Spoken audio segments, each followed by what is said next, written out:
नमस्कार, आप देख रहे हैं पटना 24 न्यूज़ लाइव। मैं हूं आपके साथ रजनीश चौधरी।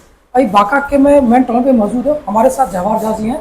आज मैं जानना चाहूँगा, विधानसभा के प्रत्याशी हैं, ये किस माध्यम से आज की मीटिंग को रखें और क्या क्या इनका एजेंडा रहा है। नमस्कार सर, आपका सबसे पहले परिचय जानना चाहूँगा और किस माध्यम से आप मतलब मीटिंग को रखेंगे। नमस्कार, बहुत बहुत धन्यवाद, आप अपना समय निकाल के आए हुए हैं। आज का जो हमारा सम्मेलन था वो था महिला स्वरोजगार को लेकर।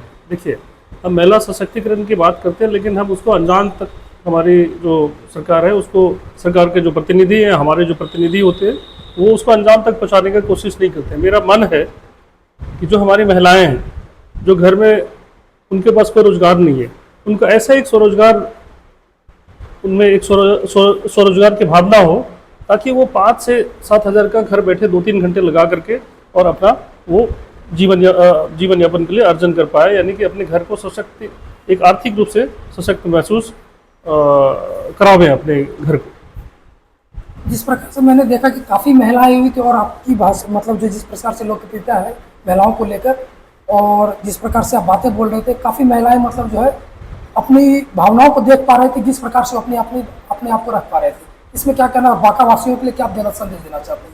देखिए, है क्या कि हमारे साथ में जो हमेशा ना बड़ी बड़ी बातें की जाती है, बेटी बचाओ, बेटी पढ़ाओ, महिला सशक्तिकरण, लेकिन उसको लेकर के अंजाम क्या दिया जाता है, उसको लेकर के क्या प्लान है?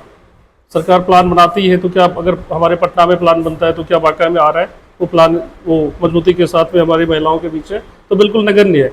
हमारे पास में ऐसी ऐसी समस्याएं हैं कि जो बच्चे हैं, हमारे जो बच्चियां हैं, उनको सही से पढ़ने के लिए स्कूल नहीं है, स्कूल है तो शिक्षक नहीं है, और सब कुछ अगर है तो पैसा नहीं है।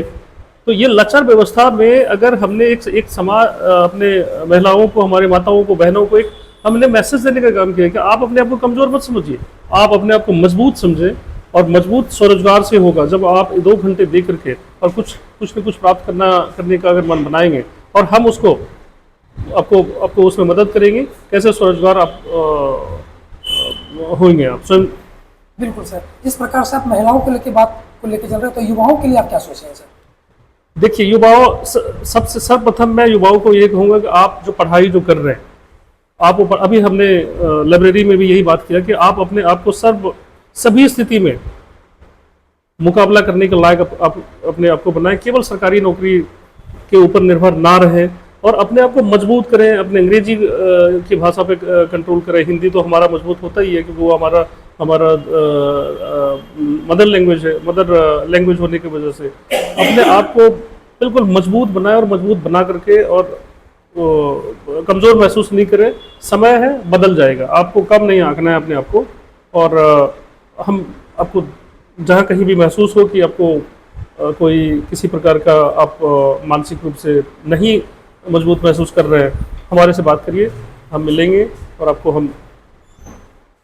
जिस प्रकार से सर बांका में जो है आप अगर जीत के भी आते हैं और बेहतर क्या कर सकते हैं सर? अगर जिस प्रकार से आपकी लोकप्रियता बांका में काफ़ी बड़ी हुई है और आने वाले जिस प्रकार से आप इलेक्शन में खड़े हुए थे, किसी कारणवश आपके नॉमिनेशन को रद्द कर दिया गया। अब जो भी खामियां रही हो या जो भी परेशानियां रही हो, शायद आप उसे वर्क भी कर रहे हैं कि क्या खामियां रह गई थी। अगर आप जीत के आते तो और क्या कर सकते हैं बांका के लिए सर? देखिए, चूंकि पुरानी बातें आपने कर दिया तो मैं आपको ये कहना चाहूँगा, क्या मुझे फॉर्म भरना नहीं आता होगा ये महसूस कर रहे हो? नहीं सर। अगर फॉर्म भरना, मेरे ऊपर क्या इल्जाम लगाया कि मुझे फॉर्म ही भरना नहीं आता है।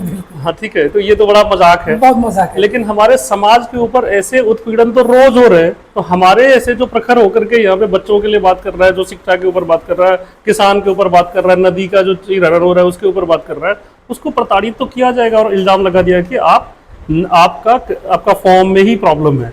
खैर, उसको लेकर के हमने जो हमारे पास में जो माननीय उच्च न्यायालय है, जहाँ पे हम अपने हक के लिए जो अधिकार है वहाँ पे एप्लीकेशन देना है, हमने इलेक्शन पिटीशन डाला हुआ है। अगर हम बांका से फिर जो मन बनाया है और जो लड़ेंगे, तो मेरा सबसे पहली जो प्राथमिकता है वो शिक्षा है, जो कि पीवीएस कॉलेज आज हमारे बांका को जिला बनने से कितने साल है वो तो आप ही जान रहे हैं।